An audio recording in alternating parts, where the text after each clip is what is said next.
অন্তর্বর্তী সরকারের এমন কোনো কাজ করা উচিত হবে না যাতে স্বৈরাচার সরকারের দোসররা ফিরে আসার সুযোগ পায়, এমন মন্তব্য করেছেন বিএনপির ভারপ্রাপ্ত চেয়ারম্যান তারেক রহমান। বিকেলে কিশোরগঞ্জে বিএনপির স্মরণ সভায় ভার্চুয়াল বক্তব্যে তিনি এই মন্তব্য করেন।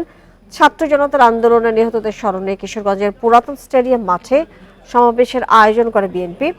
যোগ দেন আশপাশের এলাকার নেতাকর্মীরাও। সেখানে আন্দোলনে নিহতদের পরিবারকে দলের পক্ষ থেকে অর্থ সহায়তা দেওয়া হয়। সমাবেশে লন্ডন থেকে ভার্চুয়ালি যোগ দিয়ে তারেক রহমান বলেন, যে লক্ষ্য নিয়ে ছাত্র জনতা প্রাণ দিয়েছে তা পূরণ করতে হবে। তিনি বলেন, স্বৈরাচারের পতন হলেও তার দোসররা নানা চক্রান্ত করছে, তাই অন্তর্বর্তী সরকার যেন এমন কিছু না করে যাতে স্বৈরাচারের দোসররা ষড়যন্ত্রের সুযোগ পায়। বিএনপি ক্ষমতায় গেলে জনগণের প্রত্যাশার বাংলাদেশ গড়ে তুলবে বলেও প্রতিশ্রুতি দেন তারেক রহমান। জনগণের রাজনৈতিক অধিকার প্রতিষ্ঠা যে কাজ, সেটি করতে গিয়ে এমন কোনো পরিস্থিতির উদ্ভব যেন না হয় যাতে করে অন্য স্বৈরাচার আবার কোনো ষড়যন্ত্র করার সুযোগ পায়। স্বৈরাচারের প্রেতাত্মারা বসে নেই, তারা তাদের ষড়যন্ত্রকে অব্যাহত রেখেছে। রাজধানীর খিলগাঁও থানায় দায়ের করা হাফেজ জোবায়ের হত্যা মামলায় সাবেক আইনমন্ত্রী আনিসুল হককে গ্রেপ্তার দেখানোর নির্দেশ দিয়েছেন আদালত। এছাড়া উত্তরা পশ্চিম থানায় হত্যাসহ 2 মামলায় সাবেক আইজিপি আব্দুল্লাহ আল মামুনকেও গ্রেপ্তার দেখাতে বলা হয়েছে। সকালে ঢাকা মেট্রোপলিটন ম্যাজিস্ট্রেট মোহাম্মদ নুরুল হুদার আদালত এই আদেশ দেন। এর আগে সকাল 8:45টায় কড়া নিরাপত্তায় তাদের আদালতে হাজির করা হয়। এরপর মামলার তদন্ত কর্মকর্তা তাদেরকে গ্রেপ্তার দেখানোর আবেদন করেন। শুনানি শেষে আদালত আবেদন মঞ্জুর করেন। এ সময় আসামি পক্ষের আইনজীবী জামিন আবেদন করলে সেটি নামঞ্জুর করে তাদের কারাগারে পাঠানোর নির্দেশ দেওয়া হয়। 5 আগস্ট ছাত্র জনতার আন্দোলনে রাজধানীর খিলগাঁও এলাকায় পুলিশের গুলিতে নিহত হয় হাফেজ মোহাম্মদ জোবায়ের। এ ঘটনায় তার বাবা মোহাম্মদ কামাল উদ্দিন হত্যা মামলা দায়ের করেন। চৌধুরী আব্দুল্লাহ আল মামুন সাহেব এবং আনিসুল হক তাদেরকে আজকে সোনাস দেখানো হয় এবং অপর আরেকটি মামলা, যেটা উত্তরা পশ্চিম থানার মামলা নম্বর 21/9/24, একটি হত্যা মামলা হাফেজ সাদিকুল ইসলাম, সেই হত্যা মামলায় চৌধুরী আব্দুল্লাহ আল মামুনকে আজকে সোনাস দেখানো হয়েছে। আমরা বিজ্ঞ আদালতে বলেছি যে এই মামলাগুলি হচ্ছে সম্পূর্ণ ভিত্তিহীন, উদ্দেশ্য প্রণোদিতভাবে শুধু রাজনৈতিকভাবে হয়রানি করার জন্য এই মামলায় তাদেরকে গ্রেপ্তার করা হয়েছে। যাত্রাবাড়ী থানার আলাদা 2টি হত্যা মামলা 71-এর ঘাতক দালাল নির্মূল কমিটির উপদেষ্টা মণ্ডলের সভাপতি শাহরিয়ার কবিরকে গ্রেপ্তার দেখানো হয়েছে। ঢাকা মেট্রোপলিটন ম্যাজিস্ট্রেট তাহমিনা হক তাকে গ্রেপ্তার দেখানোর আদেশ দেন। এদিকে নতুন করে রিমান্ড না চাওয়ায় ভোরের কাগজের সম্পাদক শ্যামল দত্ত এবং 71 টিভির সিইও মোজাম্মেল বাবুকে কারাগারে পাঠানো হয়েছে। ভাসানটেক থানার ফজলু হত্যা মামলায় শ্যামল দত্তকে কারাগারে পাঠানোর নির্দেশ দেন ঢাকার মেট্রোপলিটন ম্যাজিস্ট্রেট মাহবুব আহমেদ। এ সময় শ্যামল দত্তের আইনজীবীর জামিন আবেদন নামঞ্জুর করা হয়। এদিকে যাত্রাবাড়ী থানার আরিফ ও রফিকুল ইসলাম হত্যা মামলায় মোজাম্মেল বাবুকে গ্রেপ্তার দেখানোর আবেদন করে পুলিশ। তার আইনজীবী জামিন আবেদন করলেও তা নাকচ হয়।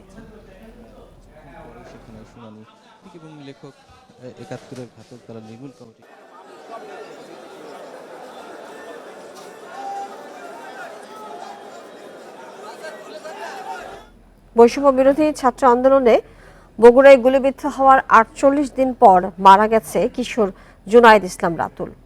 1 মাস সাগারগাঁওয়ের নিউরোসায়েন্সেস হাসপাতালে ভর্তি থাকার পর তার মৃত্যু হয়েছে। কেন্দ্রীয় শহীদ মিনারে রাতুলের জানাজা অনুষ্ঠিত হয়। এতে অংশ নেন বৈষম্য বিরোধী ছাত্র আন্দোলনের সমন্বয়করা। স্বজনরা জানান, রাতুল বগুড়া উপশহরের পাবলিক স্কুলের 6ষ্ঠ শ্রেণীর শিক্ষার্থী এবং ওই এলাকার মুদি দোকানি জিয়াউর রহমানের ছেলে। 5 আগস্ট সকালে বৈষম্য বিরোধী ছাত্র আন্দোলনে যোগ দেয় রাতুল। অন্যদের সাথে স্লোগান দিতে দিতে বগুড়া সদর থানার কাছেই ঝাউতলা এলাকায় পৌঁছলে রাতুল গুলিবিদ্ধ হয়। প্রথমে স্থানীয় হাসপাতালে চিকিৎসাধীন ছিল সে। অবস্থার অবনতি হওয়ায় 20 আগস্ট রাজধানীর ন্যাশনাল ইনস্টিটিউট অব নিউরোসায়েন্সেস হাসপাতালে ভর্তি করা হয় রাতুলকে।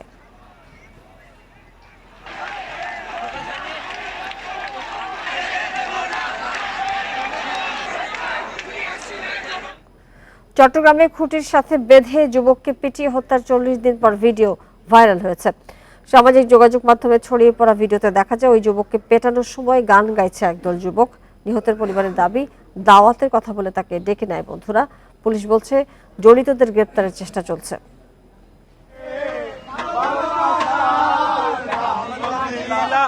কেউ গান গাইছে, কেউ আবার নাচছে। 20 সেকেন্ডের ওই ভিডিওতে দেখা যায় গান গাইতে গাইতে নৃশংস ও নির্মমভাবে পিটিয়ে হত্যা করা হয় এক যুবককে। 1 মাস আগের ঘটনা হলেও ভিডিওটি ছড়িয়ে পড়ে শনিবার। গণপিটুনিতে নিহত শাহাদাত হোসেন নগরীর স্টেশন রোডের বয়লার কলোনির বাসিন্দা। 14 আগস্ট রাতে বদনা শাহের মাজারের সামনে থেকে তার মরদেহ উদ্ধার করা হয়। পরিবারের দাবি, এর একদিন আগে দাওয়াতের কথা বলে শাহাদাতকে ডেকে নেন বন্ধুরা।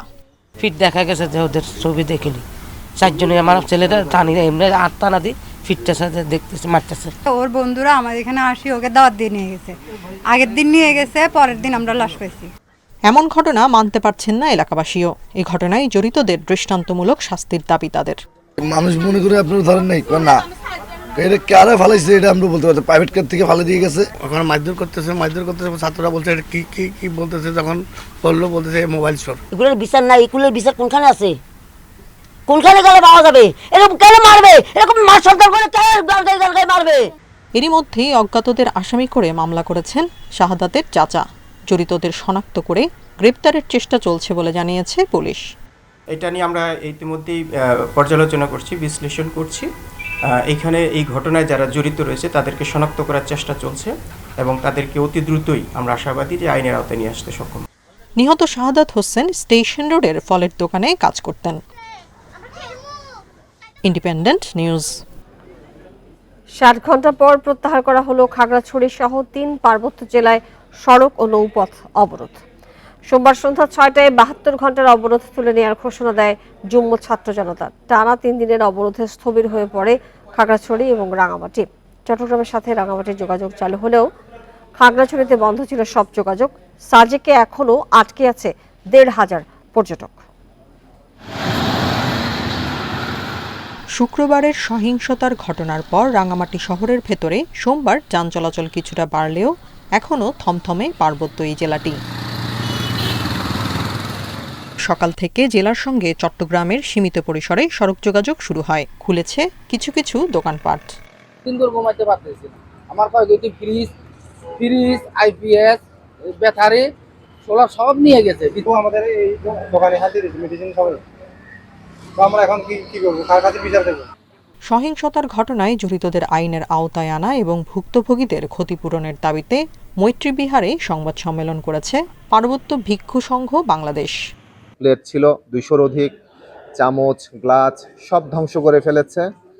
তো আমরা ভয়ে আতঙ্কে 3 তলা ছাদের উপরে উঠে জীবন রক্ষা করি। এদিকে খাগড়াছড়িতে আগুন দেওয়ার 4 দিন পর পণ্য বিক্রি শুরু করেছেন লার্মা স্কোয়ারের বিক্রেতারা। 2 ঘন্টা 2.5 ঘন্টা একটা করে গাড়ি যায়, গাড়িতে একটা আপনার যায় না, যাত্রী ভয়ে আসে না। টমটমে অবস্থায় আছে, বাড়িরাও আসতেছে না, বাঙালিরাও আসতেছে না। নতুন করে সহিংসতা ও অপ্রীতিকর পরিস্থিতি এড়াতে 2 পার্বত্য জেলার গুরুত্বপূর্ণ সড়কে জোরদার করা হয়েছে সেনা, বিজিবি ও পুলিশ সদস্যদের টহল। Tania Nasrin, independent news. সাবেক প্রধানমন্ত্রী শেখ হাসিনা, তৎকালীন পুলিশ এবং ডিবির কর্মকর্তা সহ মোট 25 জনের বিরুদ্ধে আন্তর্জাতিক অপরাধ ট্রাইব্যুনালে গুমের অভিযোগ করেছেন একজন ভুক্তভোগী। এই প্রথম শেখ হাসিনার বিরুদ্ধে আন্তর্জাতিক অপরাধ ট্রাইব্যুনালে গুমের অভিযোগ আনা হলো। ব্যবসায়ী এবং জামায়াত ইসলামের সক্রিয় কর্মী ভুক্তভোগী এনামুল কবির জানান, 2018 সালের 17 নভেম্বর নিজের ব্যবসায়িক প্রতিষ্ঠান থেকে ডিবি পরিচয়ে তুলে নিয়ে যাওয়া হয় তাকে। সেখানকার একটি গোপন কক্ষে 10 দিন গুম করে রাখা হয়। তার পরিবার মামলা করতে চাইলেও করতে দেওয়া হয়নি। 1 সপ্তাহ পরে মামলা নেয় পুলিশ। তবে 10 দিন পর তার বিরুদ্ধে বিস্ফোরক মামলা দিয়ে গ্রেপ্তার দেখায় গোয়েন্দা সংস্থা। গুম থাকা অবস্থায় ডিবি কর্মকর্তা মশিউর সহ বেশ কয়েকজন নির্যাতন চালায় বলে অভিযোগ এনামুলের। এই যে 10 দিন আমাকে রেখেছিল, মানে খুব ভয়াবহ নির্যাতন করেছিল আমাকে। আমি যে বেঁচে আছি এই 10 দিনে, এই আমি বেঁচে আছি এই কথাটা মানে আমার পরিবারের কাছে জানানোর জন্য অনেক অনুরোধ করেছি, কিন্তু তারা এই সব আমি বেঁচে আছি এই কথাটা, এই তথ্যটুকু আমার পরিবারকে তারা দেয়নি। অতীত সরকারের বিভিন্ন সময়ে যত গুমের ঘটনা হয়েছে, এই পুরো সময়ের মধ্যে সবগুলো গুমের ঘটনার তদন্ত উনি চেয়েছেন এবং বিচারও এখানে প্রার্থনা করেছেন। আমরা এটা যাচাই বাছাই করে মামলায় ফর্মুলেট করার সময় কিভাবে করবো সেটা আমরা সিদ্ধান্ত নেব। বুক পেটে জোড়া লাগানো শিশু শিফা রিফাকে সফলভাবে আলাদা করেছে ঢাকা মেডিকেলের একটি টিম। সম্পূর্ণ প্রক্রিয়ায় অংশ নেন দেশের বিভিন্ন হাসপাতালের 82 জন চিকিৎসক। সোমবার সংবাদ সম্মেলনে জানানো হয়, শিশু দুটির অভ্যন্তরীণ বিভিন্ন অঙ্গ প্রত্যঙ্গ জোড়া লাগানো ছিল।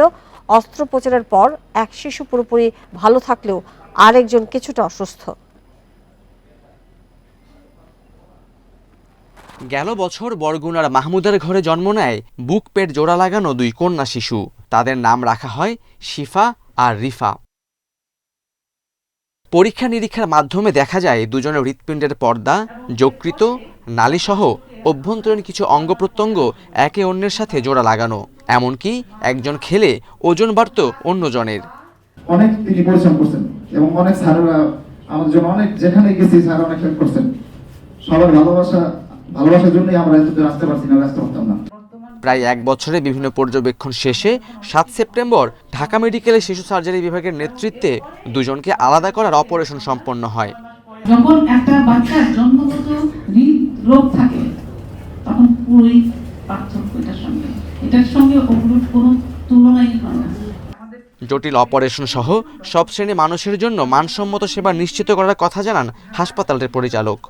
ভবিষ্যতে আমি আশা করি যে আপনাদের মাধ্যমে দেশবাসী জানলো যে আমাদের স্বাস্থ্য ব্যবস্থা কতটা এগিয়ে গেছে।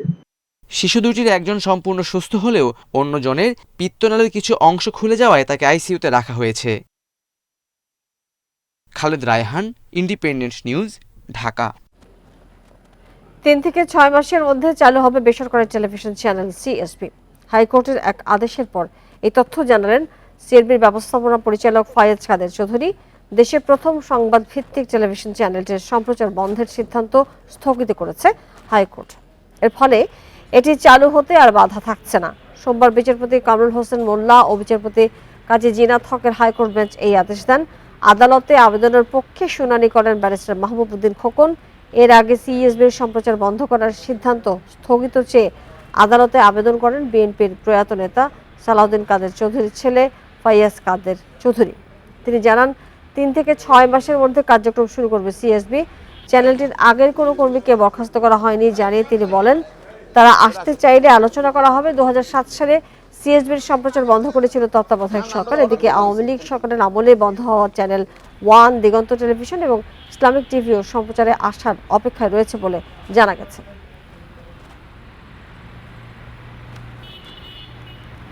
প্রতিবেশী দেশের সাথে ছোট বিষয়ে আলোচনা বন্ধ হয়ে যাওয়া কাম্য নয়। ভারতে ইলিশ রপ্তানি প্রসঙ্গে এমন মন্তব্য করেছেন পরিবেশ উপদেষ্টা সৈয়দা রেজওয়ানা হাসান।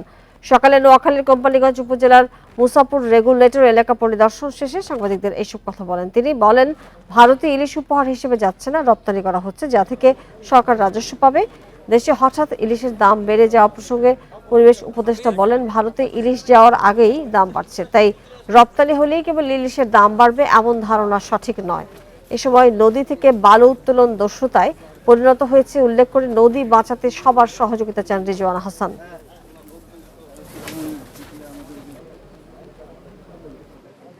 ইলিশ কিন্তু ভারতে উপহার হিসেবে যাচ্ছে না, এটা রপ্তানি করা হবে এবং রপ্তানির টাকাটা বাংলাদেশ সরকার পাবে। সেটা খুব ছোট করে দেখার মতন টাকা না। সবসময় মনে রাখতে হবে যে আমাদের প্রতিবেশীর সাথে অনেক বিষয়ে আমাদেরকে আলাপ আলোচনা করতে হবে। আমরা সেই আলোচনার দ্বারটা ছোট ছোট বিষয়ে বন্ধ হয়ে যাক, এটা চাই না। বেসরকারি খাতের 9 বাণিজ্যিক ব্যাংকের চলতি হিসাবের ঘাটতি 18,000 কোটি টাকা ছাড়িয়েছে। এর মধ্যে রয়েছে ন্যাশনাল ব্যাংক, ফার্স্ট সিকিউরিটি ইসলামী bank, SIBL union, commerce bank, Exim ইসলামী, পদ্মা ICB ইসলামী ব্যাংক।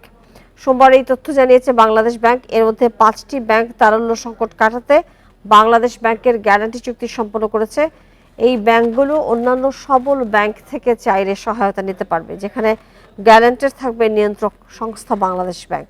এছাড়া এক্সিম ও ইসলামী ব্যাংক আবেদন করলেও এখন পর্যন্ত কেন্দ্রীয় ব্যাংকের সাথে গ্যারান্টি চুক্তি হয়নি।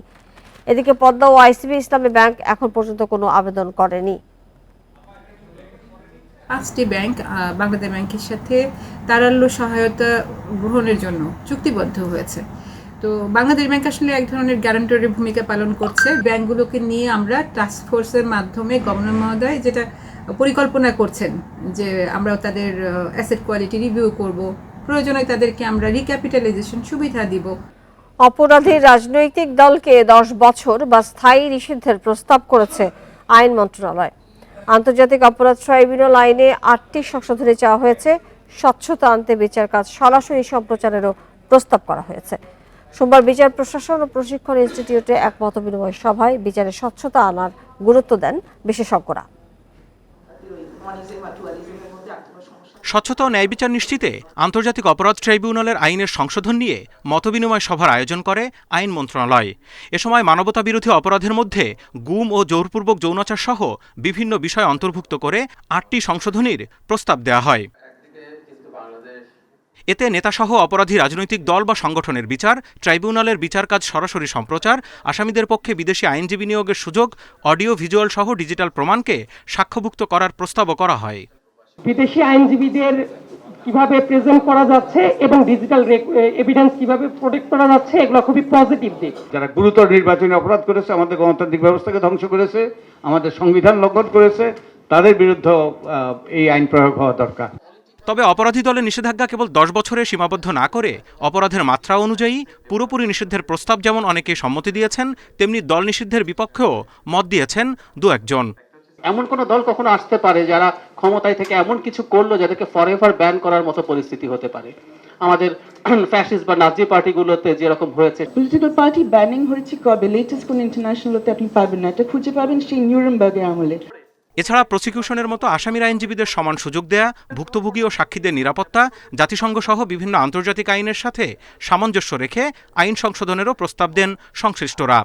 অ্যামেন্ডমেন্টের পর্যায়েও আমরা জাতিসংঘের থেকে সংযুক্ত হতে চাই, আমাদের আগ্রহ আছে। ভিকটিম এবং যারা আসামি হবেন দুই পক্ষই যাতে মনে করেন যে এখানে একটা জাস্টিস হয়েছে, ন্যায় বিচার হয়েছে। আইন উপদেষ্টা জানান, স্বচ্ছতা ও ন্যায় বিচার নিশ্চিতে আইনসহ সব ধরনের সংস্কারে আগ্রহী সরকার।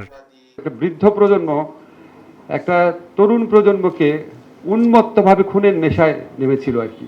আমাদের চোখের সামনে আমরা সব দেখেছি। যত বেদনা বুকের ভিতর থাক, যত ক্ষোভ বুকের ভিতর থাক, আমরা এই চ্যালেঞ্জটা সম্পর্কে সম্পূর্ণ সচেতন আছি যে আমাদের এই বিচারটা সবার কাছে গ্রহণযোগ্য হতে হবে। আইনের খসড়া সংশোধনীর প্রস্তাবগুলো ওয়েবসাইটে প্রকাশ করে জনমত নেবে আইন মন্ত্রণালয়। Zahidul Bashar, Independent News, Dhaka.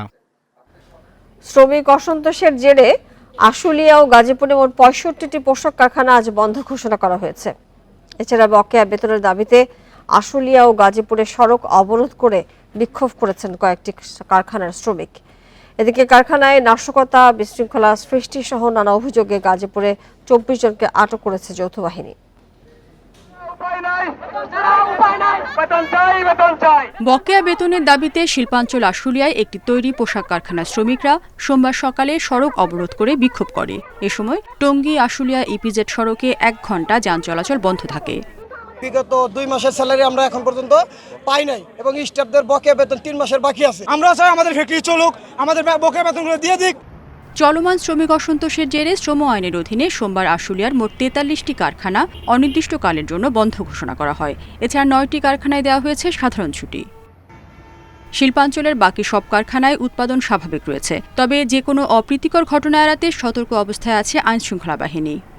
আমরা চেষ্টা করতেছি মালিকের সাথে শ্রমিকের সম্মিলনটা ঘটায় দেওয়া, যাতে দুই পক্ষ বসতে পারে, একটা পরিবেশ হয়, দুই পক্ষ বসে তাদের কথাবার্তাগুলো ক্ষোভ যা আছে, যার যাই আছে কথাটা বলতে পারে। এদিকে সকালে গাজীপুরের কালিয়াকৈর, টঙ্গী ও বাঘের বাজার এলাকায় 3টি কারখানা শ্রমিক বকেয়া বেতন সহ নানা দাবিতে মহাসড়কে অবস্থান নেয়।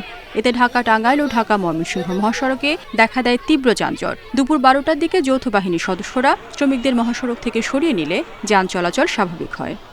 আমাদের একটা লোক বের করতে পারবো না, আমাদের কোনো জুলুম করা যাবে না। 10টা পর্যন্ত যে ডিউটিটা করি আমরা, এখানে 60 টাকা আমরা নাইট বিল চাই। 10টার পরে যে ডিউটিটা করব ওটা আমরা 100 টাকা নাইট বিল চাই। এছাড়া গাজীপুরে কোকোলা ফুডের শ্রমিকরা বোনাস সহ নানা দাবিতে বন্ধ থাকা কারখানায় ভাঙচুর চালায়। রেশমি নন্দী, ইন্ডিপেন্ডেন্ট নিউজ। আর এই ছিল আজকের সংবাদ সন্ধ্যায়। আরো বিস্তারিত জানতে চোখ রাখুন ফেসবুক, ইউটিউব এবং এক্সে। ধন্যবাদ সবাইকে সাথে থাকার জন্য।